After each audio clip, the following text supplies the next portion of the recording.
Hola chicos, ¿cómo están? Espero que estén pasando bien esta cuarentena en la que estamos sumidos todos, la sociedad en su conjunto. Pero sé que más de uno debe estar aburrido, lo sé, yo también lo estoy.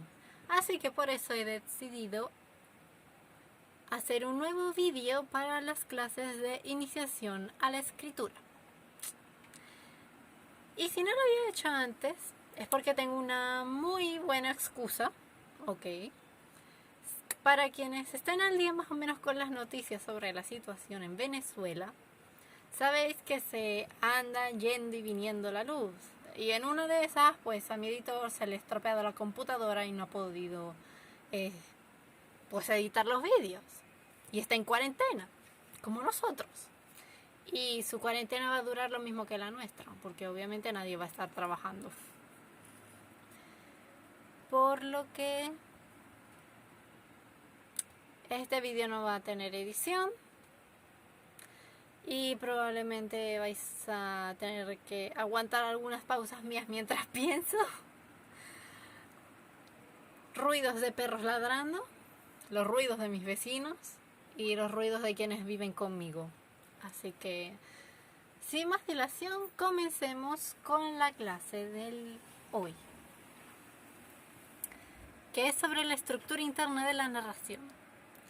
Y para estar, ¿cómo es que se dice?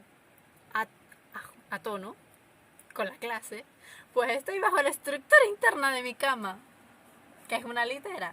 Yo duermo arriba y mi abuela duerme abajo, así que es una habitación compartida. Bien, comencemos con la clase de una vez. Con estructura interna de la narración se refiere al modo de distribuir y organizar los sucesos de la trama. Esta está conformada por tres partes. El planteamiento, que es la etapa inicial de la historia en la que se dan a conocer los personajes, el conflicto que va a mover la historia y las circunstancias en las que se van a dar. Luego tenemos el nudo, que es la parte más compleja, ya que allí es donde transcurre la mayor parte de la acción y donde los personajes se sumergen por completo en el conflicto, causando que actúen para conseguir sus objetivos.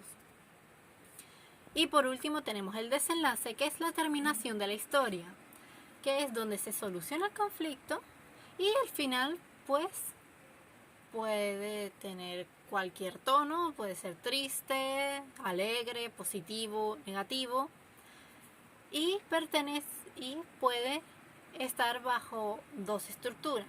La estructura abierta, que es cuando la acción se interrumpe antes de llegar al desenlace y que el lector no sabe cómo termina y él se tiene que imaginar el final. La otra estructura es la cerrada, en donde la narración tiene un final concreto y no admite otra continuación.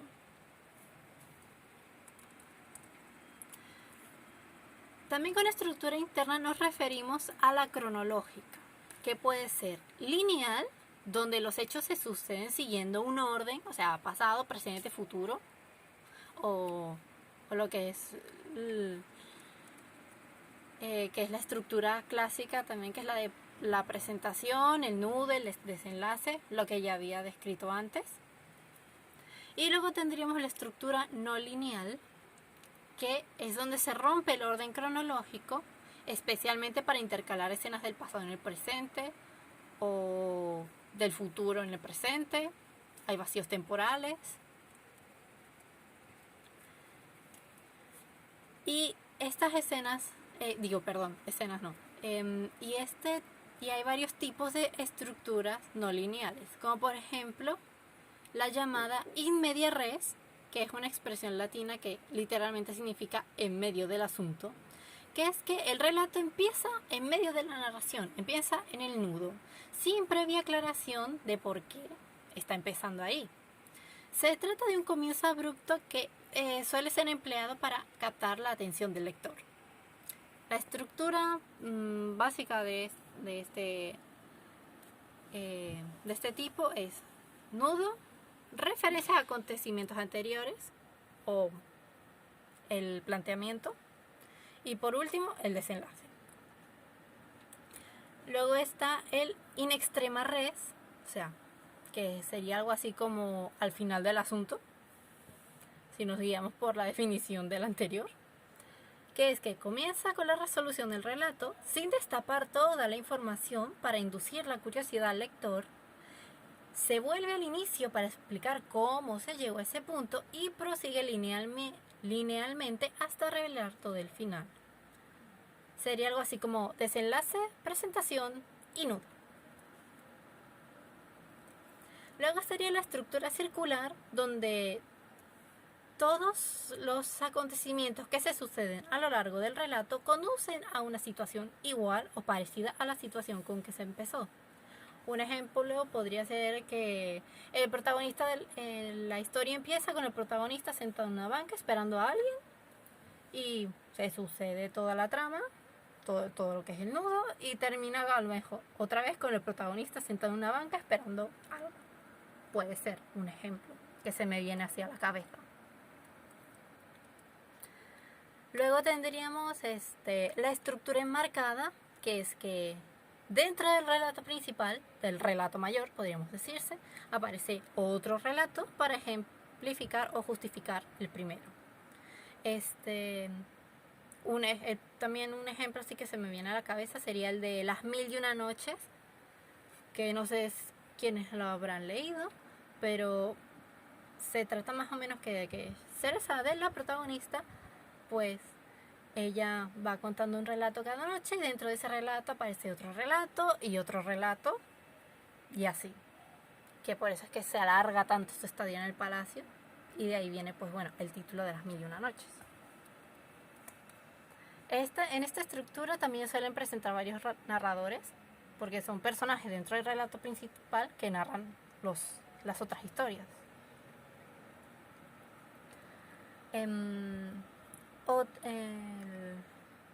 El otro tipo de estructura no lineal sería la paralela o de contrapunto, que es que en una narración se presentan dos o más historias que se van alternando, avanzan de forma paralela y conducen a un desenlace semejante, y que a veces esas mismas historias se entrecruzan. La última sería la de rosetón, que es que un mismo hecho es presentado desde varias perspectivas que coinciden con los distintos personajes que están en la historia.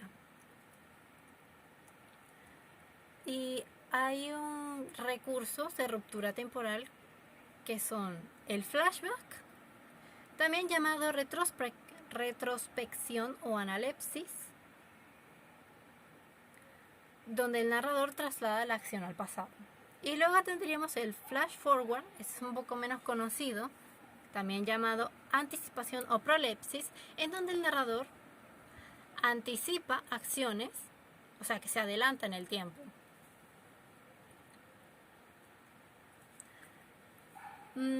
Para poner un ejemplo de todo lo que he expuesto, por ejemplo, mi obra Tree Blood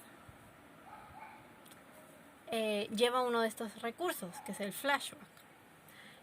Y también, por supuesto, es escrito mediante uno de estos tipos de estructura temporal, que os la diría también, pero como quiero hacer esta clase más dinámica y también quiero entreteneros un poco mientras dure esta cuarentena, me gustaría que fueseis vosotros las que la descubrieseis y la escriban en los comentarios para que podamos debatir sobre ello. O si hay alguna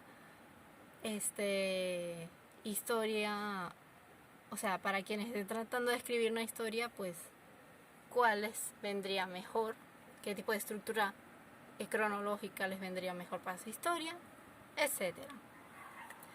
Y bueno, sin nada más que decir, se acabó la clase por hoy. Antes de que terminemos completamente, me gustaría agradecer a todo el personal médico y sanitario que está combatiendo al coronavirus, o mejor dicho, que ha estado combatiendo al coronavirus durante todo este periodo de tiempo y que y que bueno, se están jugando su propia salud para mantener la nuestra. Muchas gracias a ellos y ahora sí, hasta la próxima.